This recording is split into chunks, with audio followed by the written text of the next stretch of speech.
Muy buenas, qué lindo volvernos a encontrar en otras tratas de stock, un espacio, como siempre digo, para aprender y para compartir, sobre todo si es de testing.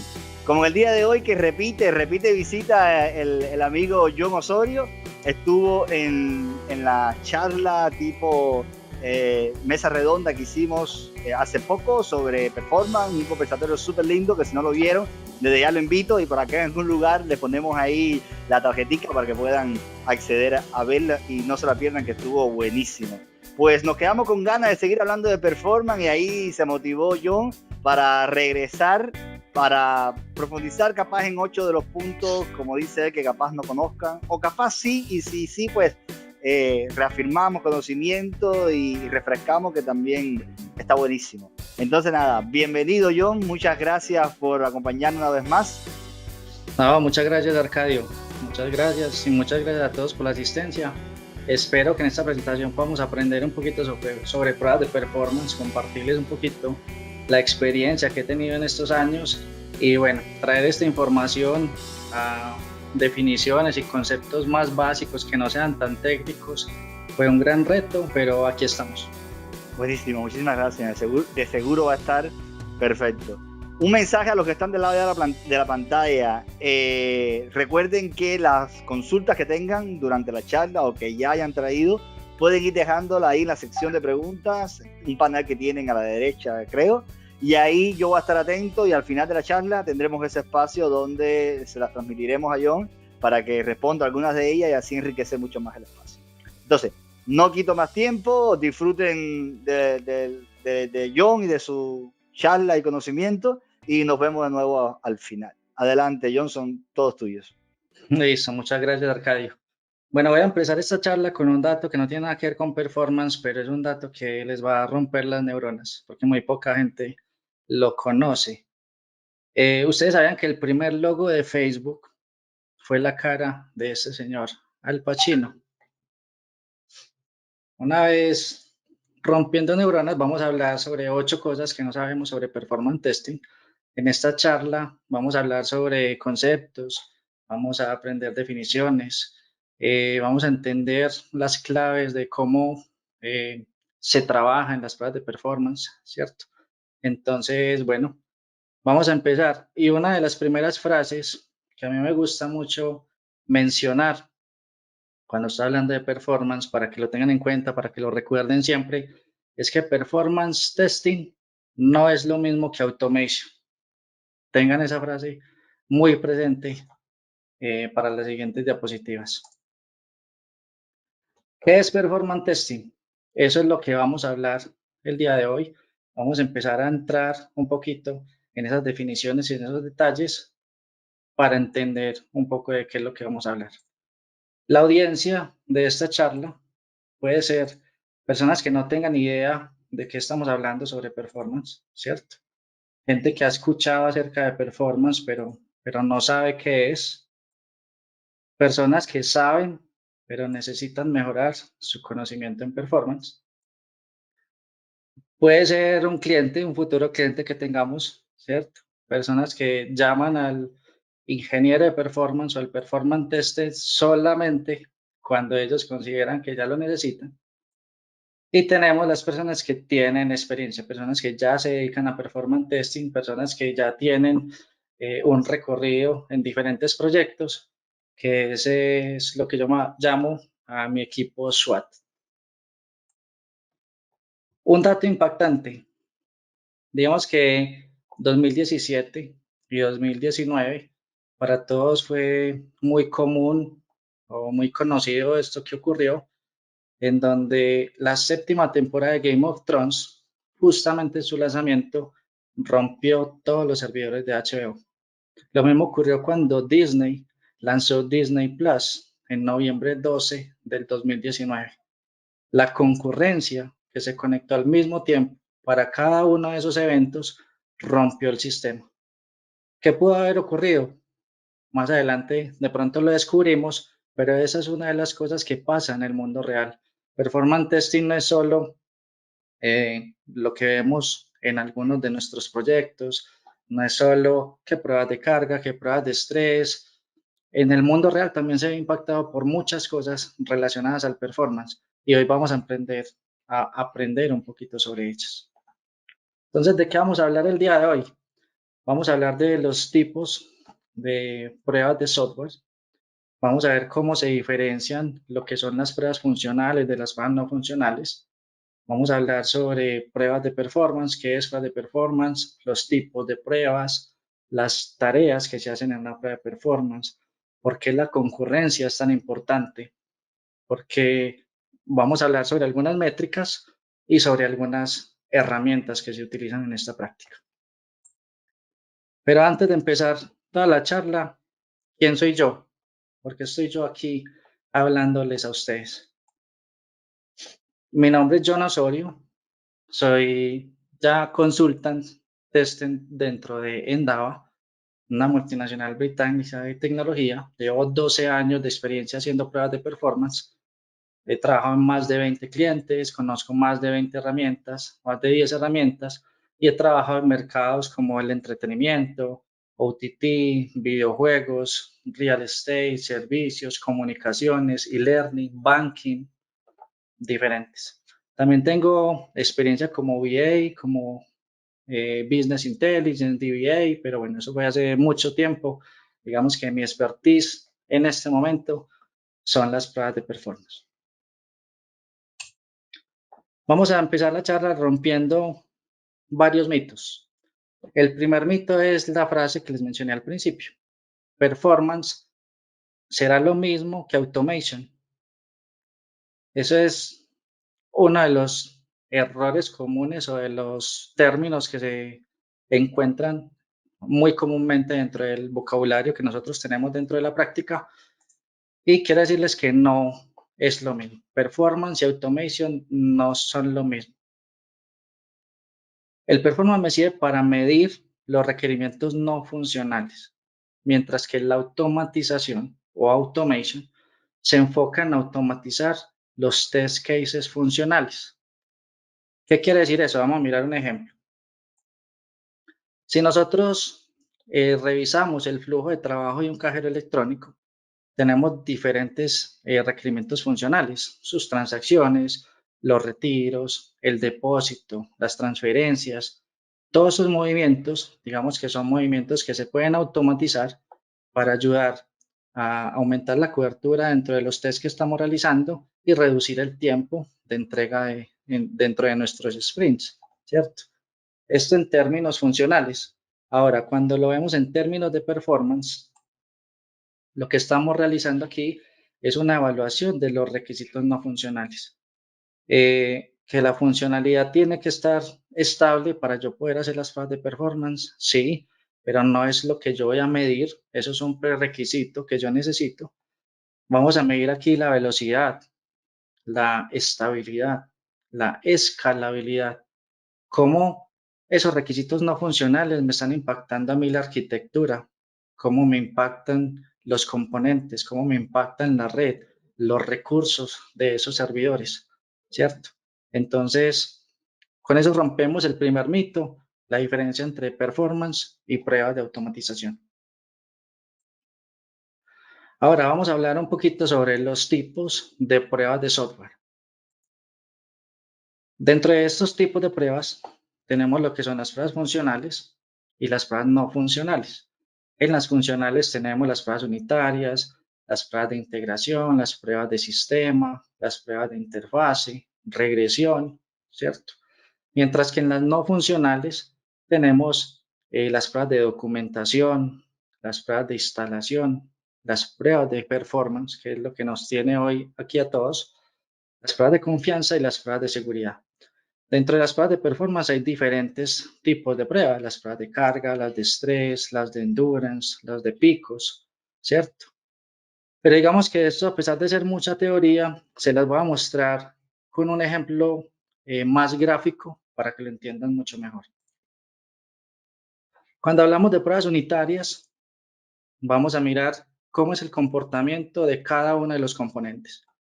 Cada componente por separado esté cumpliendo con lo que las especificaciones para las cuales ese componente está siendo desarrollado. Cuando hablamos de pruebas de integración, vamos a mirar esos componentes, cómo funcionan entre ellos, cómo se hablan, cómo sus inputs y sus outputs permiten que otros componentes también permitan continuar el flujo de lo que se está diseñando. Cuando hablamos de pruebas de sistema, digamos que ya todos esos componentes formando un todo tienen un comportamiento específico. Ese comportamiento específico tiene unos requerimientos de negocio y unas necesidades del cliente que deben ser evaluados en unas pruebas de sistema.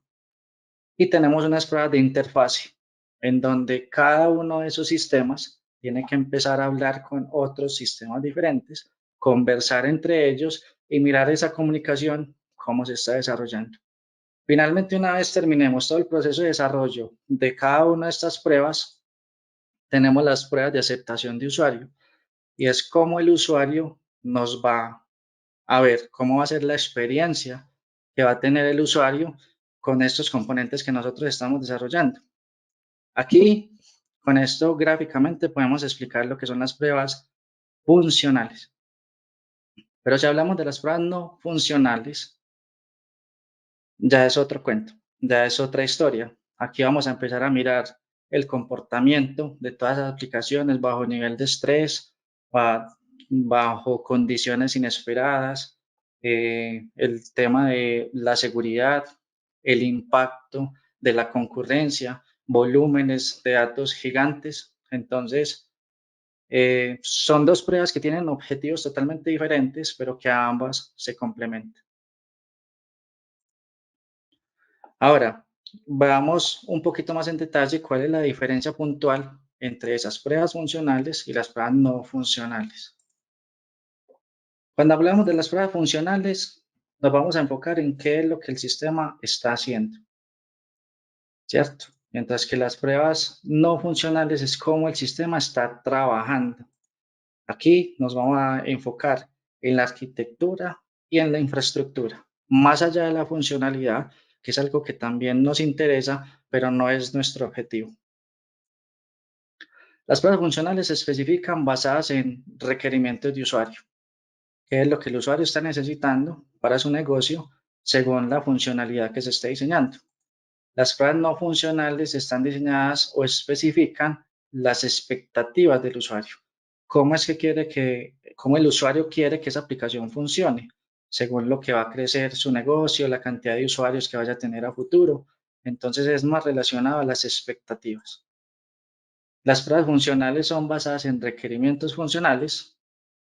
Las pruebas no funcionales son basadas en requerimientos técnicos, el tiempo de respuesta, el comportamiento de las transacciones por segundo, requerimientos técnicos que se especifican para medir los criterios no funcionales, los criterios de aceptación.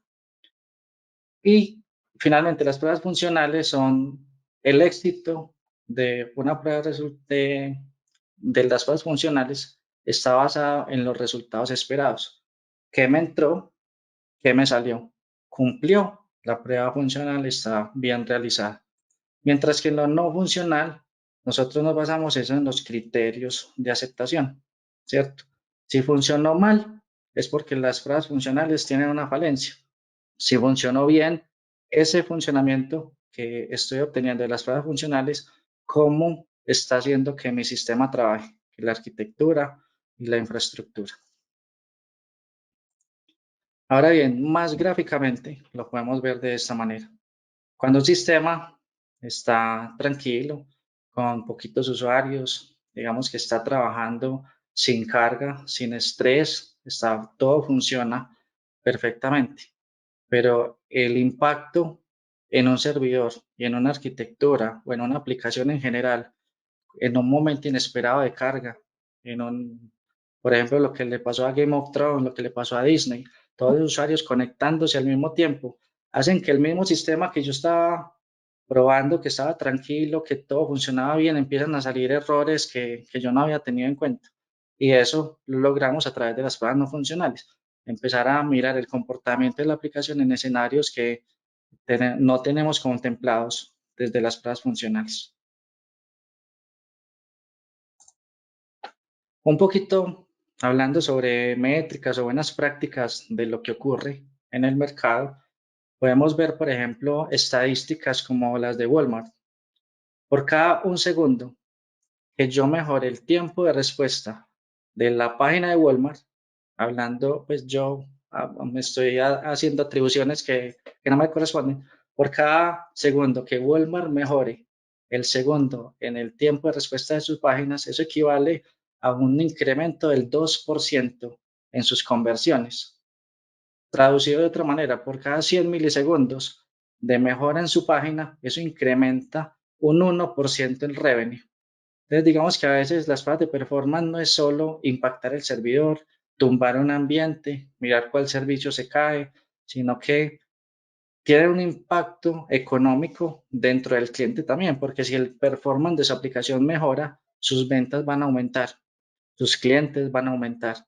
Todas estas estadísticas son medibles, todas estas estadísticas se pueden registrar para mirar su evolución en el tiempo y con eso evaluar el impacto que nosotros estamos causando en el negocio solamente con el fin, con el objetivo o con el requisito de mejorar el comportamiento de su arquitectura. Entonces, eso hace que las pruebas de performance durante el tiempo tengan mucha más, sean más valiosas.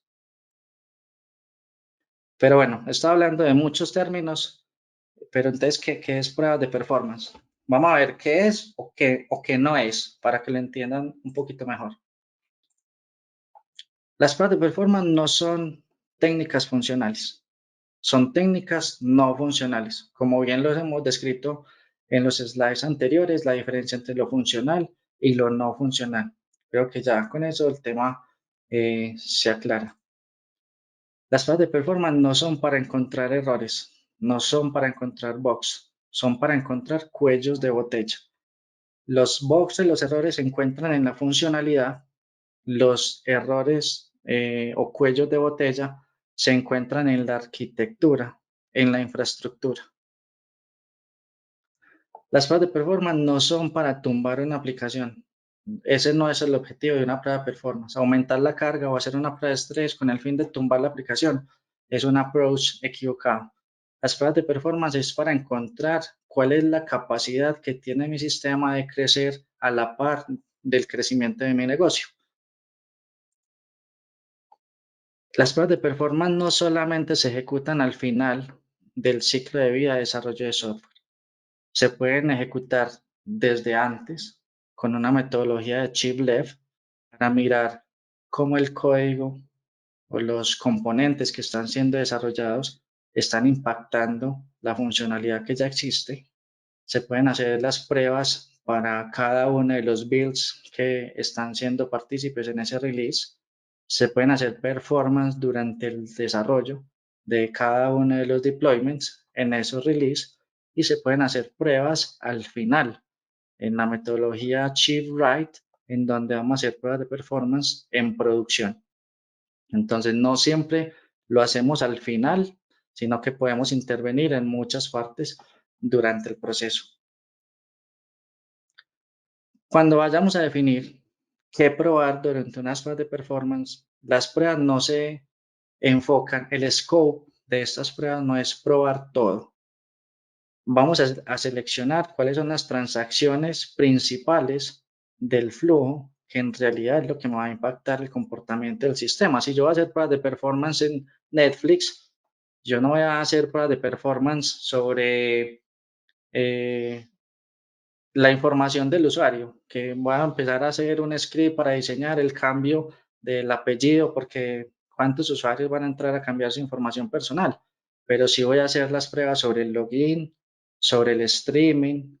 Digamos que cada una de las aplicaciones tiene ese core que es lo que hace que la aplicación tenga valor, que es lo que el negocio genere dinero y ahí es donde nosotros vamos a enfocar nuestros esfuerzos. ¿Qué es lo que cuáles son las transacciones que más están siendo impactadas en esa aplicación para nosotros poder incluirlas dentro de nuestro scope de las pruebas?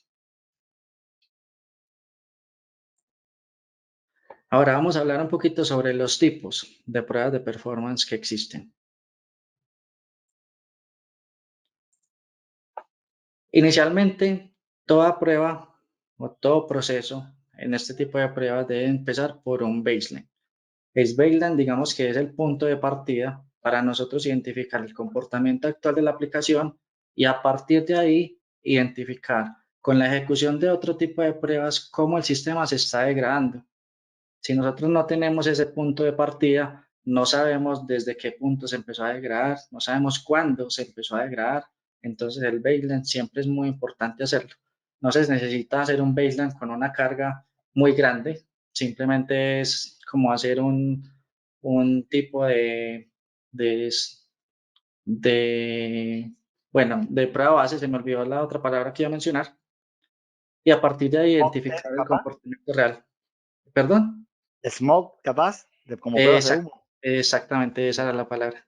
Hacer un smoke test para mirar que efectivamente la funcionalidad está estable, para mirar que todo esté funcionando de la manera correcta y a partir de ahí identificar el momento de degradación del sistema.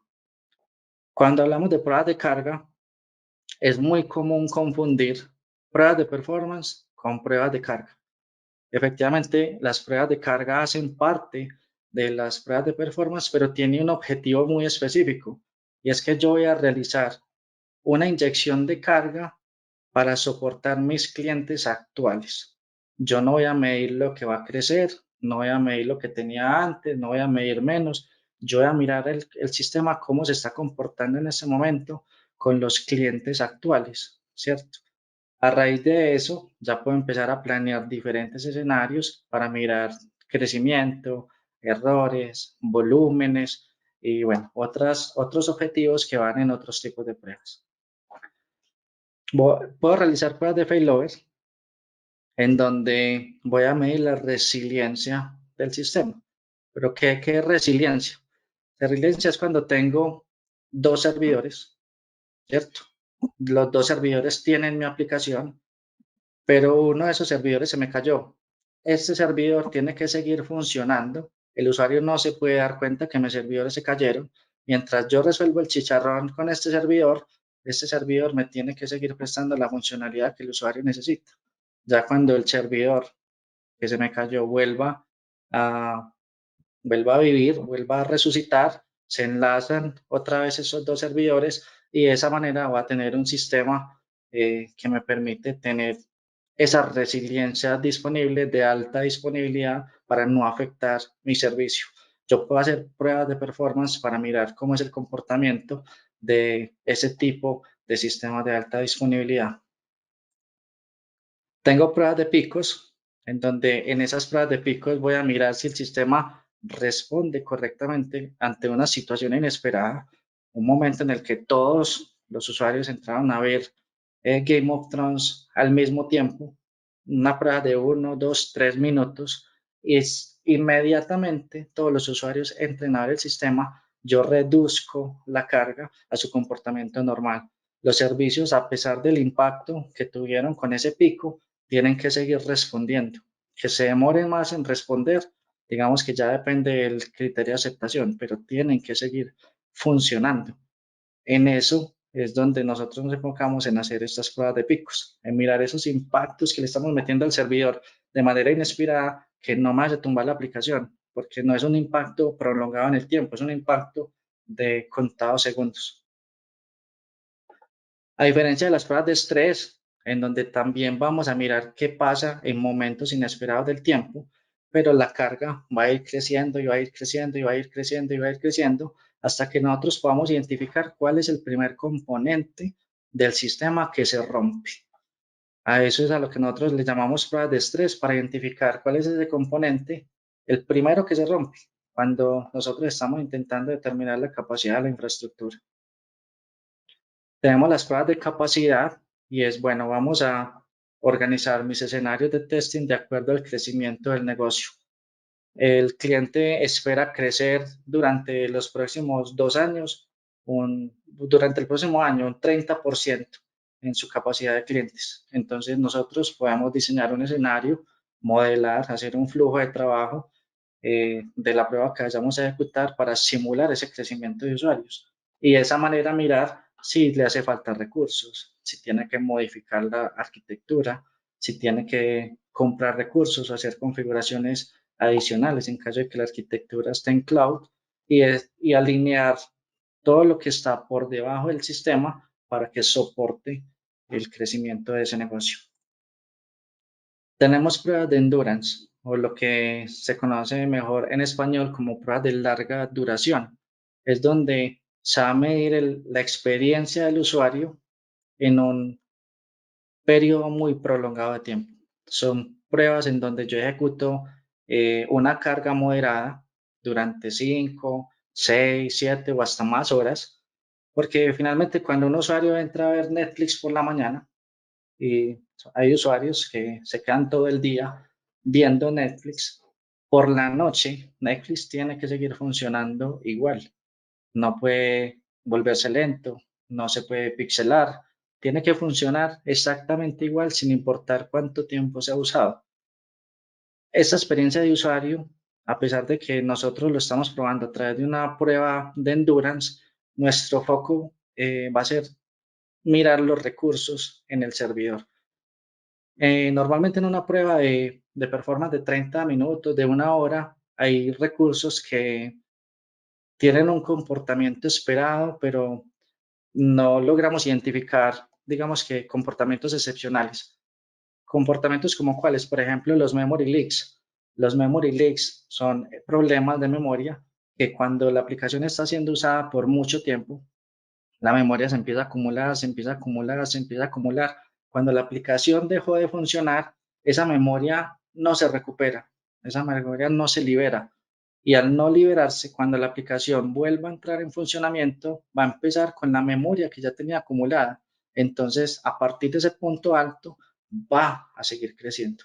Configuraciones de garbage collectors, temas de timeout y todo ese tipo de cosas hacen que los recursos, el comportamiento de los recursos y las configuraciones de esos recursos estén afectando la experiencia del usuario. Y tenemos pruebas de volumen. Aquí no vamos a hablar de concurrencia, de muchos usuarios al mismo tiempo. Aquí vamos a hablar es de datos, archivos gigantes de datos, queries en bases de datos que traen mucha información y eso también impacta el performance de un sistema. El performance de la base de datos, las tablas se bloquean, se llenan los pools de conexiones de esas bases de datos. Entonces, es otro tipo de pruebas que si bien no tiene que ver con concurrencia, también afecta el performance de la aplicación, en este caso basado en los datos. Si vemos estos tipos de pruebas de una manera gráfica, de esta manera es como nosotros modelaríamos la ejecución de la prueba.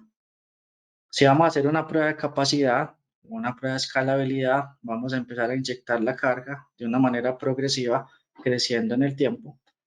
Si vamos a hacer una prueba de estrés, vamos a hacerle un impacto alto al servidor, sostener ese impacto durante un periodo de tiempo y después tumbar la prueba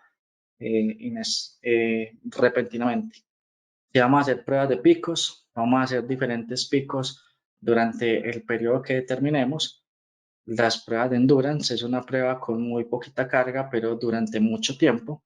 Y de esa manera nosotros podemos calcular los ramp-ups, calcular el tiempo de ejecución de la prueba y modelar la ejecución del script para que cumpla el objetivo de lo que necesitamos probar. Mito número 2. Si yo sé JMeter, eso quiere decir que ya sé hacer pruebas de performance.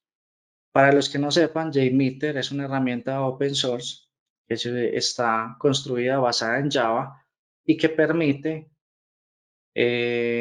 grabar el comportamiento de una página web o de una aplicación usando el protocolo más conocido, HTTP. Tiene convenios, puede usar muchos otros protocolos, pero esa herramienta es la más popular, es la que tiene más documentación, la comunidad más grande, es gratis, entonces por eso es tan popular.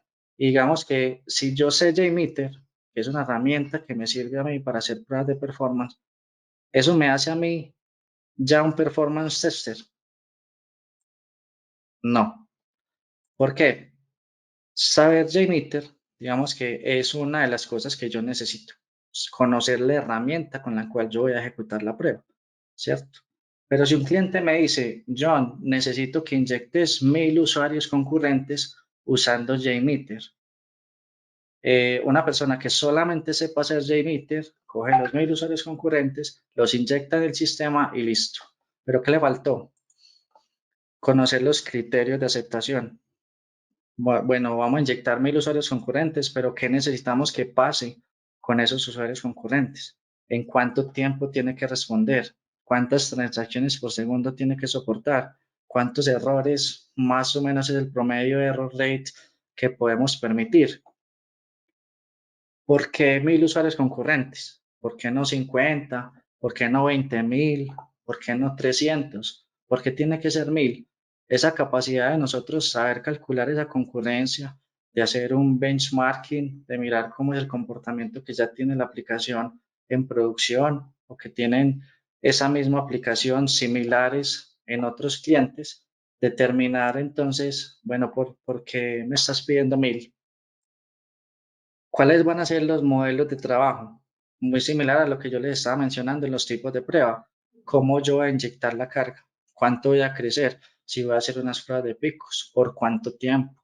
¿Cuánto va a ser el ramp up de la ejecución de la prueba? ¿Por qué es importante estos modelos de trabajo? Porque lo que yo necesito dentro de una prueba de performance es simular el comportamiento real del usuario en producción. Si yo hago una prueba que nunca va a ocurrir en producción, estoy perdiendo plata y estoy perdiendo tiempo. Haciendo pruebas que, listo, vamos a inyectar 1000 usuarios concurrentes, pero en producción se conectan 60. ¿Cuándo esa aplicación va a llegar a 1000? Puede que no llegue nunca. Entonces, eso es muy importante, identificar esa concurrencia y esos modelos de trabajo. Ahora, ¿cuál va a ser la estrategia de arquitectura? Voy a inyectar desde servidores en la nube, voy a inyectar desde mi computador local. Cuando digo inyectar es, yo tengo mi herramienta de performance en mi computador local, entonces desde ahí voy a generar la cantidad de usuarios concurrentes para simular la aplicación. O son tantos usuarios concurrentes que mi computador local no soporta esa carga, entonces voy a empezar a usar servidores en la nube. Esa estrategia de arquitectura me ayuda a tener en cuenta diferentes escenarios y, muy importante, tener en cuenta el monitoreo de la infraestructura. Algo que les voy a mencionar más adelante, pero es una frase que a mí me gusta mucho mencionar para que ustedes lo tengan presente. Es que cuando yo ejecuto una prueba de performance, yo sé qué ocurrió, pero no sé por qué ocurrió. Para saber el por qué, esa información me la da el monitoreo de la infraestructura. Si yo tengo tiempos de respuesta de 10, de 15, de 20 segundos, listo, sé la métrica. ¿Cómo entiendo y analizo esa métrica? Resulta que esa métrica va ligada al comportamiento de la infraestructura. Si yo en el periodo de tiempo en donde yo ejecuté la prueba, puedo hacer la correlación de ese mismo periodo de tiempo en el comportamiento de la arquitectura, puedo identificar las causas de ese comportamiento. Incrementos en memoria, incrementos en red, incrementos en CPU, que causaron que ese tiempo de respuesta que yo tuve en mi herramienta de performance diera esos 15 segundos. Entonces, ese análisis de las métricas relacionado al monitoreo que estoy extrayendo de la infraestructura me ayuda a hacer esa correlación. Entonces, si bien con eso rompemos el mito de que conocer una herramienta de performance no te hace performance tester, te da los conocimientos para empezar a explorar todos estos campos. Hablando como de las tareas que se hacen dentro de una prueba de performance, vamos a ver, por ejemplo, las siguientes. Dentro de un proceso completo de pruebas de performance, nosotros hacemos la planeación, el análisis, el diseño, la ejecución y el reporte. Si ven bien, dentro del diseño, tenemos aquí el test script and preparing execution. Tenemos la preparación de los scripts y la preparación de las ejecuciones. Solamente este punto, de todas las otras que están viendo ustedes en la pantalla, solamente este punto es saber JMeter. Nos falta definir los objetivos de la prueba, definir el plan, cuál va a ser la comunicación que nosotros vamos a tener, tanto con los stakeholders como la comunicación de los protocolos que nosotros vamos a diseñar. La aplicación funciona por HTTP, es una aplicación web común y corriente, o es una aplicación de mensajería que usa WebSockets, o es una aplicación que también es de mensajería, usa chats, pero usa protocolos UDP. Conocer esos protocolos también es muy importante. Mirar cuáles son las transacciones que vamos a probar. Como les mencioné al principio, esas transacciones más importantes de la aplicación, las que le van a impactar al negocio en términos de dinero, en términos de tiempo, en términos de experiencia de usuario. Los perfiles operacionales, cómo nosotros vamos a simular el comportamiento del usuario. Entonces vamos a crear esos perfiles cuando estemos diseñando los scripts y vamos a calcular la concurrencia de la ejecución que vayamos a realizar. Se hace la ejecución de esos diseños, se hace el monitoreo, se recoge la información y ya con todos esos datos se hace el análisis de las métricas, se identifica si esas métricas cumplieron con los objetivos que nosotros hicimos en la planeación, entendemos y analizamos los datos y hacemos el reporte de las recomendaciones. Un poquito gráficamente para complementar este punto, nosotros empezamos, identificamos cuál es el ambiente que vamos a probar, creamos los criterios de aceptación de la prueba, diseñamos los tests, miramos cuál es el servidor al cual estamos apuntando para impactar la carga hacia ese servidor, recogemos los datos y mostramos las métricas. Ahora, ¿por qué la concurrencia es tan importante? Y aquí ese es el punto más importante de toda esta charla. Si ustedes aprenden este punto, todo lo demás se aprende de manera mucho más sencilla.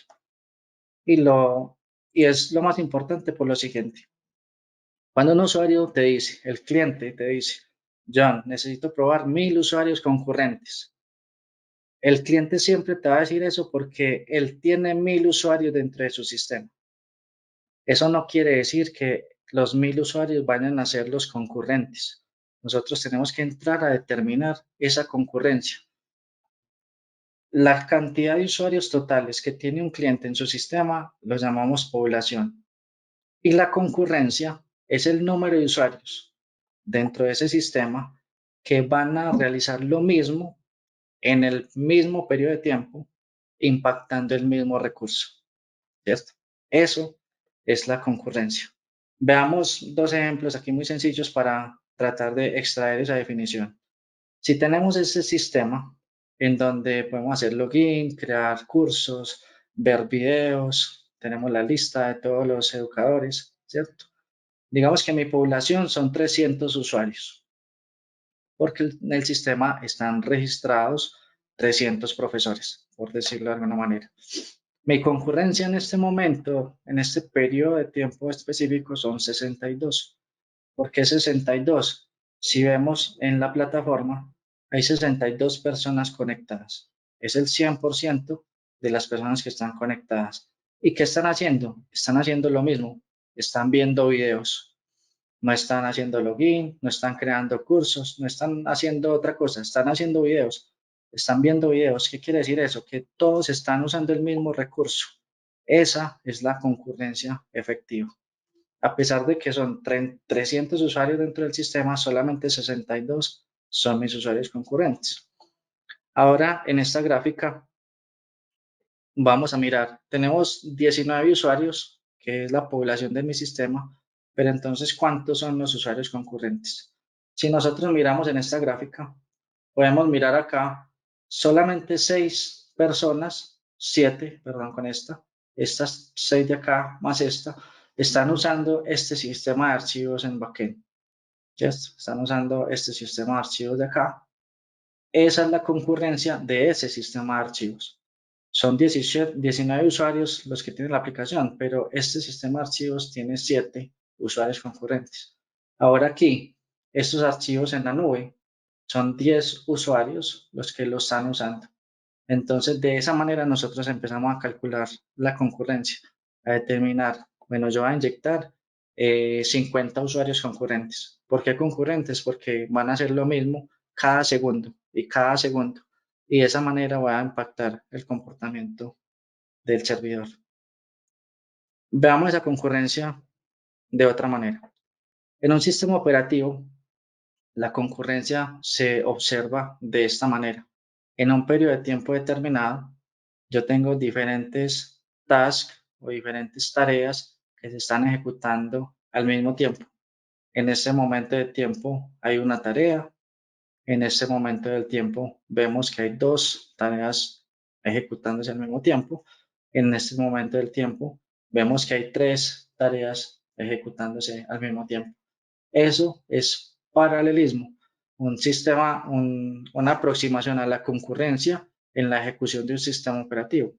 Pero si lo vemos en la vida real, vemos como en un aeropuerto o en una terminal de transporte tenemos 20 personas haciendo fila, ¿cierto? Basado en un sistema de colas, esta concurrencia identifica que solamente 7 personas están usando el sistema al mismo tiempo. A pesar de que hay 20 personas dentro del sistema, solamente 7 están usando la aplicación de la terminal. Entonces, aquí volvemos a lo mismo. No todas las personas que están usando mi aplicación son las personas que en realidad son las que voy a probar de forma concurrente. Ahora, ¿cómo se calcula la concurrencia? Entonces aquí tenemos que identificar que depende del estado en que nos entreguen el proyecto. Si el proyecto es nuevo, entonces vamos a hacer un benchmarking. Vamos a mirar otras aplicaciones en el mercado, qué concurrencia tienen, qué impacto, qué servidores, cómo se comportan esas aplicaciones en el mercado y de ahí tenemos un dato de referencia para saber cómo se va a comportar nuestra aplicación, teniendo en cuenta que deben de ser aplicaciones de nuestra misma área de negocio. Podemos tener analítica. Si tenemos instalado, por ejemplo, Google Analytics dentro de nuestro sistema, podemos empezar a extraer información de Google Analytics para mirar cuántas sesiones concurrentes tiene mi aplicación, cuántas sesiones, cuánto se está demorando el usuario en cada sesión, cuál es el flujo que está haciendo, cuáles son las páginas más impactadas. Entonces, esas analíticas también me ayudan a construir mi modelo de performance. Tenemos ya estadísticamente un cálculo de concurrencia llamado la distribución de Poisson. Ese es el cálculo que me permite a mí identificar la probabilidad de que un evento ocurra en un periodo determinado, ¿cierto? Es una distribución que estadísticamente en algunos momentos aplicamos, pero para que no se asuste mucho por la complejidad de términos estadísticos, una de las fórmulas más fáciles de determinar la capacidad de un sistema o la velocidad o el tiempo de espera que puede tener una aplicación es una fórmula que llamamos la ley de Little, en donde yo puedo identificar la capacidad basado en tres parámetros muy importantes. El trabajo en progreso, ¿cierto? Que sería la capacidad de mi sistema, el throughput, que sería la velocidad, o el lead time, que sería el tiempo que pasa ese usuario usando mi sistema. Con estas tres fórmulas, digamos que es la misma fórmula, pero variamos los parámetros para identificar cada uno de lo que necesitamos, podemos hacer el cálculo de la concurrencia. Y esta fórmula la vamos a usar en un ejemplo práctico. El ejemplo es el siguiente. Tenemos dos personas vendiendo café en un carro en la calle, ¿cierto? Entonces tenemos a John, que es el que toma las órdenes, a Elizabeth, que es la que hace el café, y el cliente, que es el que recoge su café cuando ya esté listo. Tenemos el throughput, la velocidad. ¿Cuál es la velocidad del sistema? John y Elizabeth preparan 6 cafés por minuto. ¿Cuál es el trabajo en progreso? O sea, ¿cuál es la capacidad de mi sistema? 12 cafés, ¿cierto? En cualquier momento del tiempo, 12 cafés son la capacidad del sistema. ¿Cuánto es el tiempo de espera que tiene que esperar, valga la redundancia, el cliente a que le entreguen el café? Entonces vamos a hacer ese cálculo. Si la capacidad del sistema son 12, porque yo puedo procesar 12 cafés en cualquier momento del tiempo, pero mi velocidad son 6 cafés por minuto. Eso quiere decir que el cliente tiene que esperar 2 minutos desde que haga su pedido hasta que le entreguen su café, ¿cierto? ¿Cómo mejoramos el performance de este sistema? ¿Cómo mejoramos la velocidad? Resulta que tenemos un cuello de botella, solamente tenemos una máquina de café. Entonces, ¿qué vamos a hacer? Vamos a comprar otra máquina. Para incrementar la velocidad, compremos una segunda máquina. Al comprar una segunda máquina, si yo hago 12 cafés, ¿cierto? Y a eso le sumo que mi velocidad son 12 cafés por minuto, el cliente ya va a esperar solamente 1 minuto a que le entreguen su café. ¿Qué hice ahí? Me compré otro servidor. ¿Para qué? Para que el sistema funcionara mucho más rápido. Pero no siempre comprar más arquitectura, comprar más infraestructura resuelve los problemas de performance que yo tengo dentro de mi aplicación.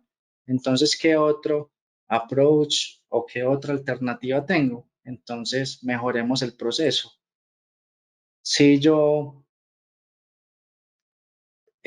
modifico la cantidad de trabajo o la capacidad de cafés que yo puedo procesar a 6 con una sola máquina de café, tengo que esa cantidad de cafés que yo puedo procesar haciendo 6 cafés por minuto, tengo que el cliente me puede esperar 1 minuto.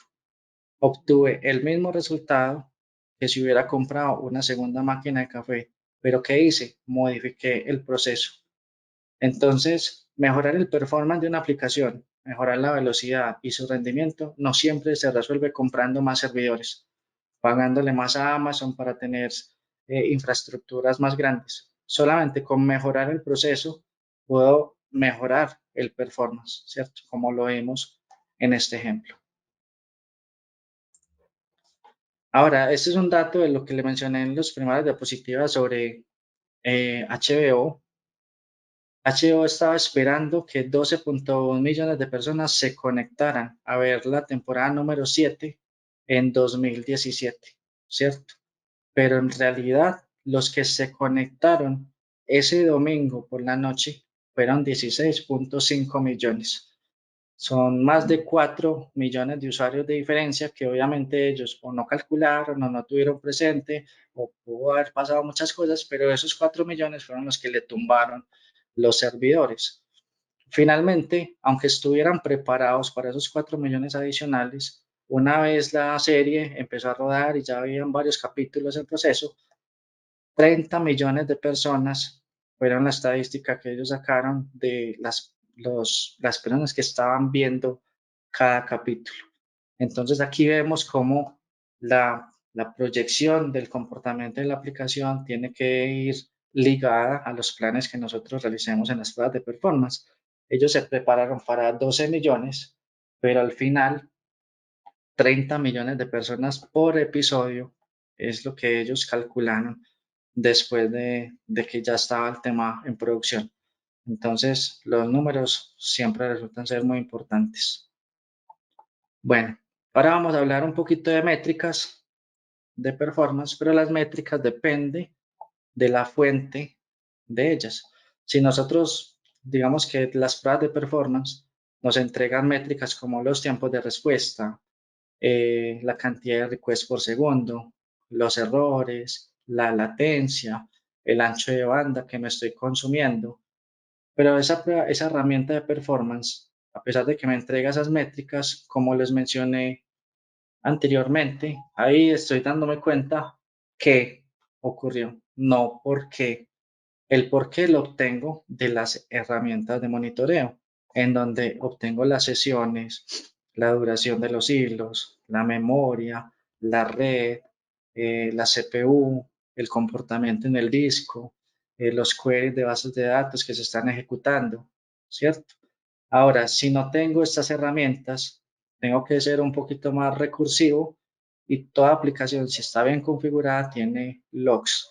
Tengo que entrar a analizar esos logs, los logs de las aplicaciones, los logs de bases de datos, los logs de la red, los archivos de configuración, los datos de performance que es más complejo, que es más dispendioso, que qué pereza leer todos los archivos tan largos, sí, pero ante no tener herramientas, ser recursivo, digamos que nos ayuda a tratar de encontrar los datos que necesitamos. Hablando un poquito de buenas prácticas, podemos ver cómo la experiencia de usuario impacta profundamente en el comportamiento de una aplicación. Ese performance que tiene la aplicación hace que mis usuarios me perciban de cierta manera. Entonces, si yo tengo una aplicación que me está respondiendo en menos de un segundo, los usuarios dicen que esa aplicación es súper rápida, aman esa aplicación, la adoran. Si la aplicación se demora entre 1 o 2 segundos, pues listo, ellos consideran que la aplicación es rápida. Si ya está entre 2 y 3 segundos, ya empiezan a decir que tiene un comportamiento promedio. Si es de 3 a 4 segundos, ya dicen que está lenta. Y si tiene más de 4 segundos, ya perdimos al cliente. Ya, según estas buenas prácticas definidas por Google, eh, más de 4 segundos en un sistema hace que los perdamos conversiones, perdamos ventas, perdamos clientes, perdamos muchas cosas dentro de la aplicación. Si lo vemos relacionando la velocidad con el revenue, podemos identificar que el 79% de los clientes que reportan que no están satisfechos con alguna aplicación, ¿cierto? Debido a su performance, no vuelven a comprar en ese lugar. El 64% de los usuarios lo hacen a través de dispositivos móviles y esperan que las páginas se demoren menos de 4 segundos. La experiencia de los usuarios, la expectativa, el 47% de esa expectativa de los usuarios quiere que la aplicación se esté demorando menos de 2 segundos, ¿cierto? El revenue, el, lo que les mencionaba ahorita de Walmart, hace que si, por ejemplo, yo dentro de mi e-commerce o dentro de mi aplicación web o dentro de mi sistema esté generando $100,000 al día, mejoro el rendimiento de la aplicación en un segundo y eso me incrementa $7,000 diarios. O sea, estoy teniendo un 7% de rentabilidad solamente por mejorar un solo segundo. En cuanto al SEO, optimizando todo el motor de búsquedas, por un segundo de atraso en la página, pierdo el 11% de las personas que están viendo mi página. Y ese mismo segundo de retraso hace que esté perdiendo el 7% en mis conversiones. Finalmente, todo lo que hagamos en performance va a impactar el mercado, va a impactar el negocio, las ventas, los números, la plata, ¿cierto? O la guita para otros países. Y finalmente, terminamos con las herramientas de performance.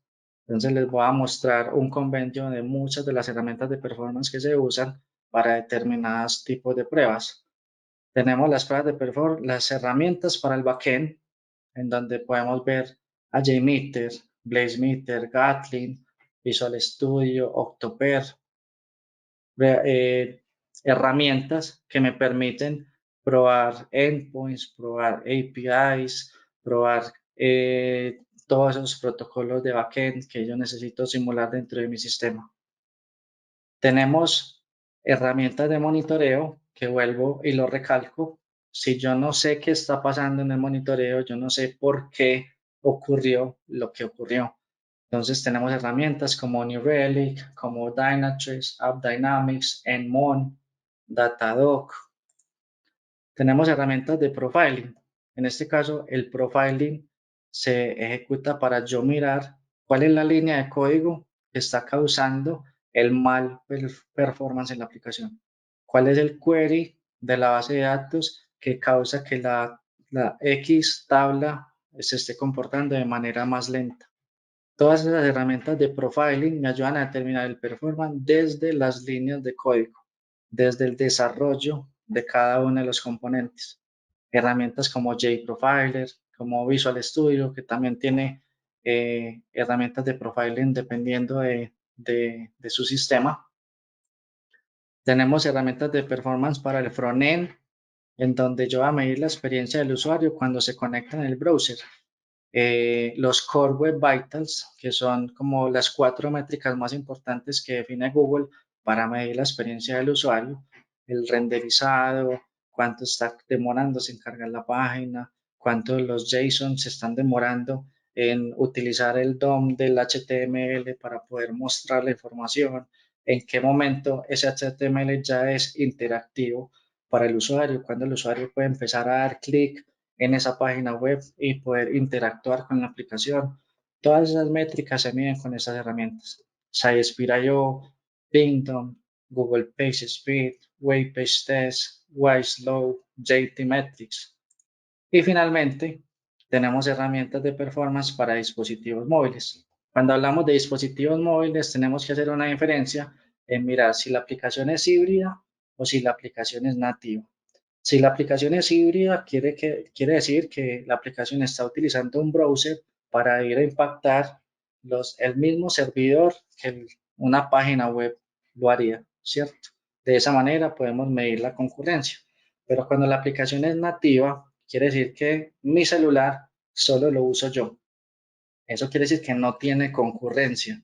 Entonces, en ese caso, vamos a medir el performance del dispositivo para mirar la batería. Si yo abro la aplicación dentro de mi celular, esa batería, ¿qué impacto tiene?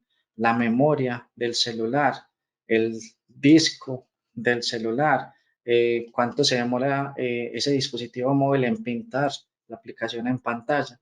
Entonces ya hay unos componentes específicos propios del dispositivo en donde nosotros podemos evaluar el impacto de mi aplicación en ese dispositivo. ¿Con qué fin? Con el fin de mejorar el desarrollo de esa aplicación. Finalmente, ya con esto concluimos, ¿cierto? Vamos a ver unos bullet points, unos ítems de lo que aprendimos durante esta charla. Esta charla nos entrega las bases y el conocimiento de unas pruebas de performance, nos entrega el contexto de qué son las pruebas de performance cuando nosotros estamos comparándolos con los tipos de pruebas de software que existen en el mercado, la relación entre pruebas funcionales y pruebas no funcionales, la motivación de mejorar nuestro conocimiento en términos de una vista general para que para poder aportar y dar valor a la arquitectura de nuestros proyectos. La visión para identificar que el mundo real también es impactado por los temas de performance. Vimos ejemplos de Walmart, vimos las dos personas que estaban trabajando en el café, en el carrito de café, el tema de Disney, el tema de HBO, la misión de crear esos escenarios para calcular una correcta concurrencia. Vemos el tema de la población, qué es lo que significa concurrencia, cuando vemos los ejemplos de la terminal, cuando vemos todo ese tipo de información. Y esto se convierte como en una guía para que los clientes identifiquen que hacer performance les ayuda a ellos a ahorrar dinero y aumentar sus ganancias. Entonces, con esto terminamos. Espero que les haya gustado mucho la charla. Eh, no sé, Arcadio, me imagino que deben de haber preguntas. Y sí, nos han llegado algunas ahí, igual estamos a tiempo, todo el que tenga algunas, estamos medio que justo en el tiempo, pero no importa, nos pasamos un poquito. Hay algunas que han redundado sobre todo porque has dado varios aspectos demostrando que es una prueba técnica que tiene su complejidad y su curva de aprendizaje, ¿no? Ahí nos dice, por ejemplo, Bruno acaba de escribir, excelente la charla, muy buenos ejemplos, así que bien ahí que hacértelo saber. La pregunta viene sobre si estoy iniciando en performance, por dónde arrancar, y qué es lo que supuestamente debo saber para de a poco ir entrando. Como en resumen, cuáles son esas habilidades que tengo que desarrollar y qué conocimiento tengo que desarrollar para llegar a ser un buen performance, pero desde un inicio, ¿no? Listo. Empezar en pruebas de performance, digamos que lo básico, como lo mencioné al principio, es, bueno, voy a conocer una herramienta de performance. Vamos a entrar a conocer JMeter, conocer su sintaxis, el comportamiento, qué hace JMeter, para qué sirve. Y basado en eso, conociendo la herramienta de performance, empezar a pensar los resultados de JMeter, qué resultados me va a entregar, qué métricas me van a entregar. Si me entregó tiempos de respuesta, si me entregó request por segundo, cómo eso yo lo analizo en términos de negocio, ¿cierto? Entonces tengo que empezar a profundizar un poquito en el conocimiento de entender las métricas, para qué sirven, cómo apoyan el tema del negocio. Y ya teniendo como esa información, ya todo lo demás lo vas adquiriendo en la medida que vayas estudiando. Hay cursos de teoría de performance, hay cursos en donde te muestran cómo ser performance tester desde lo más básico hasta ser un ninja.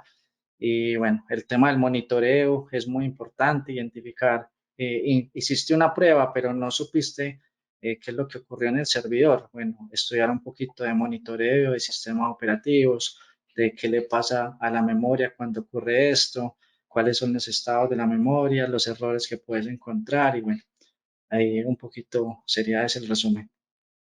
Buenísimo. Te tiro otra por acá, que viene relacionado con Shift Left Performance, ¿no? Acercar más las pruebas de performance, no solo al final, sino durante el principio y todo el proceso de desarrollo. Pero como tú decías, se asocia mucho el performance a carga, estrés, endurance, picos, que son más bien cuando ya tenemos la aplicación como de cara a los usuarios y hacemos como esas conexiones.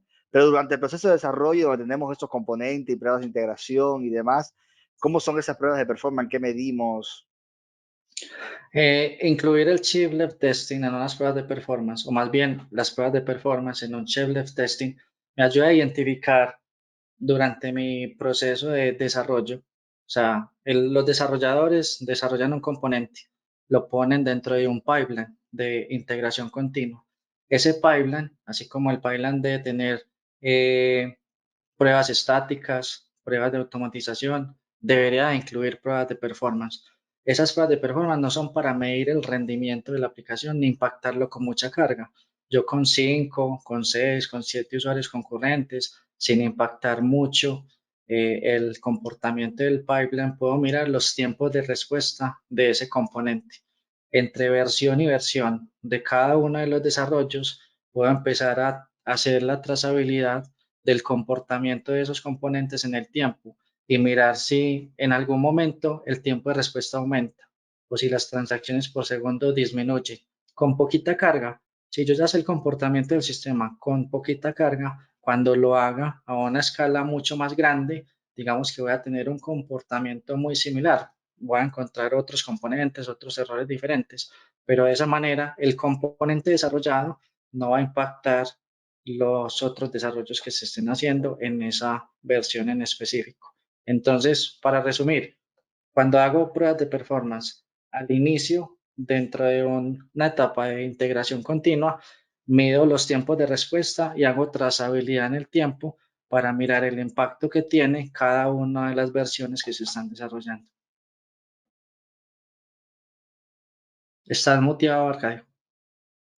Gracias, disculpa. Ahí decía que eso es importante. Cuando notamos que algo alteró eso esperado, entonces estamos en el momento exacto de descubrir cuál fue ese componente en el desarrollo que provocó esto y corregirlo en ese momento donde es menos costoso, más fácil de corregir y no esperar solo al final cuando es mucho más complejo, identificar incluso cuál fue ese componente que está provocando esos resultados no esperados y corregirlo además con todo el impacto que llega a corregir algo a ese punto de desarrollo donde existe entonces pruebas de regresión y donde más impactó y demás.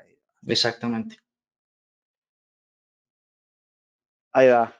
Aquí hay una pregunta, David Osorio, y ahí se están amullando a seguir preguntando. Te leo, dice, excelente charla, muy clara y práctica.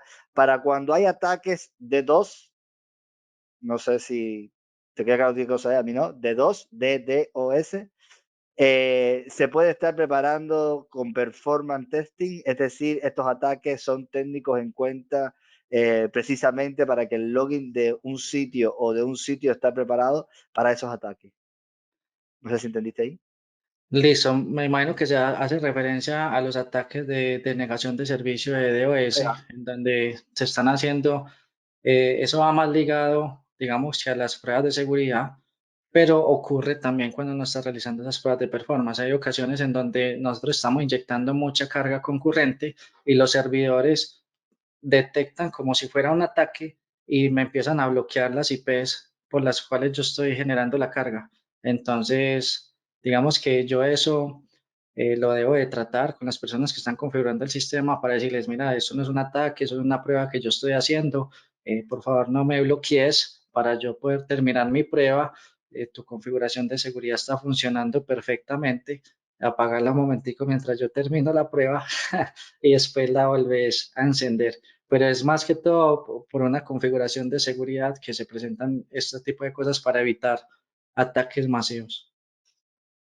Bueno, te tiro otra y con esto como que terminamos porque nos estamos ahí pasando un poco. Todo el mundo felicitándote por la charla, así que buenísima. ¿Cuál es la estrategia para mostrarles resultados o reporte ejecutivo a personas que capaz no son tan técnicas, ¿no? Ahí preguntaba Juan Baudacio. Gracias por la pregunta. Listo, las palabras con las cuales nosotros nos entreguemos la información es clave.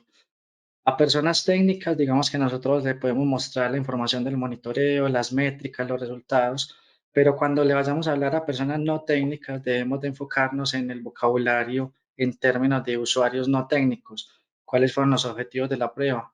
Yo no le voy a decir que el endpoint que termina en 2407 tuvo un tiempo de respuesta. No, yo le voy a decir, va, este endpoint que me permite a mí loguearme dentro de la aplicación me va a permitir que 150 usuarios sea la capacidad de mi sistema. Entonces es más como la forma en la que yo expreso los mismos resultados, pero en palabras, en términos de negocio, para que el cliente entienda el impacto de la prueba en sus propias palabras. Buenísimo. Bueno, y hay muchos preguntando acerca de la grabación del video. Algunos dicen para volverlo a ver. Tienen mucha información y muy clara como para irlo como recomendar y también como reverlo para ir aclarando y entendiendo y profundizando. Así que nada, esto queda esta semana, posiblemente el viernes en el canal de Abstracta. Igual si lo buscan ahí por el nombre de la charla o por John Osorio, les debe aparecer. Y si no se quieren perder las próximas, suscríbanse al canal, como dice el youtuber, y activen la campanita, porque esto lo estamos haciendo 2 veces al mes sobre temas variados sobre testing. Y sin duda, si les interesa escuchar, aprender sobre esto, es como recomendable para que no se las pierdan. Yo agradecerte, John, en deuda, 2 charlas seguidas en un mes acá en el espacio, la que tuvimos el conversatorio, muy recomendable también, y esta, que me encantó porque bajaste, si bien se veía técnico, bajaste a explicarlo de una forma muy amena y es como un compendio, un resumen de muchos aspectos para, como decían por ahí, reverla a cada momento y poder ir como tener la guía de me falta esto, voy a profundizar un poco más acá, voy a profundizar un poco más allá. Así que muchísimas gracias por estar. Eres bienvenido cuando quieras regresar. Y a todos los que se conectaron, muchísimas gracias también. Ayúdenos a compartir, a decir que está buenísimo, a traer más gente y a que nos sigan acompañando para seguir conversando sobre testing. No sé si quieres algo más, John, para despedirte, decir algo. Listo, no, muchísimas gracias por su asistencia, muchísimas gracias a vos, Arcadio, por la invitación. Para mí es un placer y una pasión enseñar lo que yo sé hacer. Es un tema técnico, pero hay muchas personas que les gusta aprender sobre temas técnicos y sobre cosas nuevas, entonces siempre me alegra mucho poder enseñar. Vamos arriba, pues aquí tienes un lugar para eso. Bueno, gente, nos seguimos viendo acá en nuestro espacio. En la próxima vamos a estar hablando el 25 de mayo acerca de cómo mejorar nuestro proyecto o la velocidad, los tiempos esperados con pruebas unitarias. Así que seguimos por la rama de lo técnico. Si les interesa el tema, es algo que no hacemos mucho los testers, así que está buenísimo para saber qué se hace, cómo puedo llegar, qué aporta y realmente si mejora o no los tiempos en el proceso y la salida a mercado de los proyectos. No se lo pueden perder. El 25 de mayo, pronto salimos con la divulgación. Vamos a estar hablando sobre pruebas unitarias en las Tata Test Story. Así que los espero allí, váyanse anotando y nada, ahí nos vemos. Gracias. Vale, hasta luego.